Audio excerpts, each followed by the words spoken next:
Hello friends, welcome to your channel banglishdada.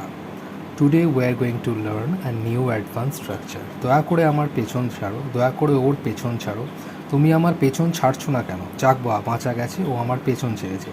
এই ধরনের বাক্যগুলোকে ইংরেজিতে কিভাবে ট্রান্সলেট করব আসো আমরা দেখে নিই।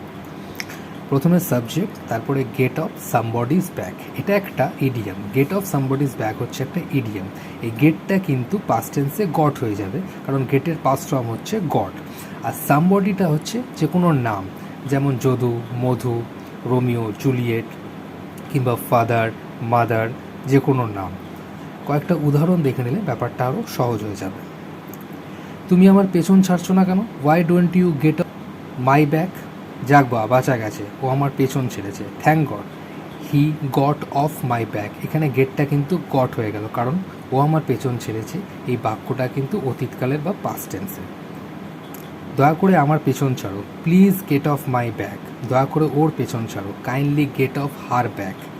আশা করি আজকের এই ভিডিওটা বুঝতে তোমাদের কোনো অসুবিধা হয়নি। যদি ভিডিওটা ভালো লেগে থাকে তাহলে লাইক এবং শেয়ার করতে ভুলো না, এবং অবশ্যই সাবস্ক্রাইব করে দিও। ভালো থেকো।